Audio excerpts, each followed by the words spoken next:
How open were you to that idea? Because, you had said early on, like when you first started the Cairo business, you were working on, you were working on so much, figuring out insurance. How am I going to make money? How am I going to worry about this? And I think there's a common trend. They're almost like a parallel idea with how open you are for your patient to them be willing to open, like do your exercise routine and stuff. And initially, sometimes they're not open and sometimes they are. And so maybe for you, what were you open to that idea originally, to being like, okay,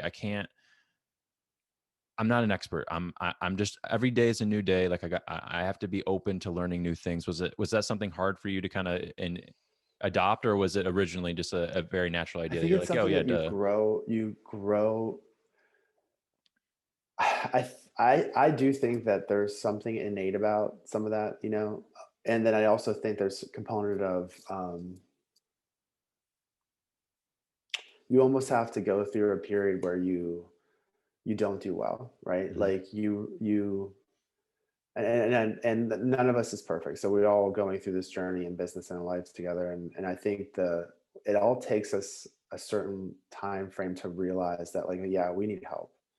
Like, I need help from other people. I need help from my staff. Like, I can't do anything on my own. And this is another thing that goes with humility, is like you realize you need people and you need others to help you achieve the dreams that you want, and honestly, to achieve a good life, personal and professional. And when we're early on, I think sometimes there's just like the ego that we want to do it ourselves. And this is really like, if you want the perfect model of somebody who's small minded and is always going to have a small practice. And there's doctors that are always that way. It's the ones that feel like they got to do it all by themselves, and they're Mm. like, oh, they always have to be the hero. They always have to be the winner, and they always have to be the one that has to come in and rescue the organization or the business. And all good ideas have to flow through me. You want to talk about somebody who's always going to be small, it's that type of person. And one of the biggest lessons I've learned is like, I need others to help me. I need coaches to work with.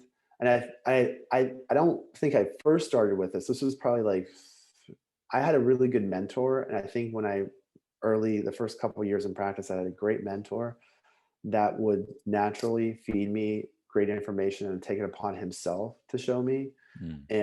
and spend time with me and nurturing me, which I will always be grateful, and a soft spot in my heart for my first mentor. But it was after working with him that I realized, I was like, oh man, there's other coaches out there that can benefit me. And I'm glad I'm glad that I got over whatever ego that I had to realize that I needed this information. And I seen it in someone, we all see it in people that we go to school with. I saw it with a couple of people I went to school with that were utterly struggling and failing. Mm. And they were failing because they refused to ask for help. They had some weird thing where they thought that they were supposed to know it all and do it all. And they always had these egos like, well, I don't want to pay him this, I don't want to pay this coach this money, or I don't want to pay this consultant this money because I feel it's too much money. And like, you were looking at them, you're like, dude, you're driving, like, you can't even pay your bills. Like, you're not even Mm. paying yourself. Like, why are you continuing to struggle and try and do this on your own versus us who just realize, like, we're not perfect, we need help, and we're going to ask for it, and we're going to pay for that advice. It seems like a common theme is everyone does get to that point though, right?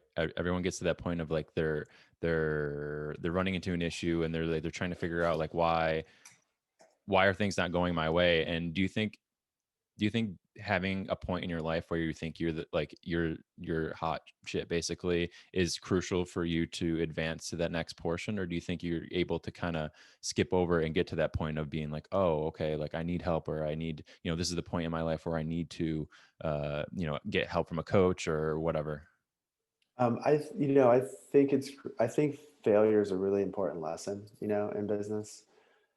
That's usually what I mean. I think, and this is also, I think, what keeps successful people humble is because they've also had experienced failures. Like, if you've been in business long enough, like, it's funny. And I think this is answering your question, but this is what when you asked that question, this is what I was thinking about. Most of the successful people that have been in practice for a while have all experienced failures, like an epic failure once or twice, and that also is what keeps us humble, Mm. because in those failures you realize that you're human, and that it's always like it's and so that when you have success, you realize that, like, yes, it was effort, but it wasn't your own effort. You needed help in that, and there's employees and team members that you needed help. And you also sometimes need a little bit of luck. You need a lot of hard work. You need purpose and passion for what you do. You need a little bit of luck on your side, or at least the gods to favor what you're doing. And by the way, when you're on purpose and when it's the right thing that you're passionate about, the universe tends to favor that Mm. somehow. You know what I'm Yeah. saying? Yeah, for sure. And when it's not something you're passionate about, when it's not something that you truly love, and you try to do it, the universe somehow just doesn't favor those projects or businesses, and they will usually not do well. But I've had a number of those where I make mistakes in business, and I realize that I'm human, and I realize that, like, I got to go back to that's why core values are so important and purpose is so Mhm. important, and that's why it has to be written down, because you always go back to that. Like, what is my core purpose or my why behind what I do every day, and what's the core values that I operate that business by, and am I doing that currently right now with these things that I want to work on? And if I'm not, then I need to have the courage to say no to those things. You know, um, it takes getting over your fear of loss to let go of those things, and it also takes experience. Um, the first time you say no to a client, or the first time you say no to a project that could bring in revenue, but it just isn't passionate, it doesn't fit your passion. When you say no to those projects, and then the universe creates another opportunity, like literally almost like the next day or the next week, the universe brings in something that you want to do. Mhm. You learn that it's okay to say no to these things, because something else is going to come up that's going to be something that inspires you.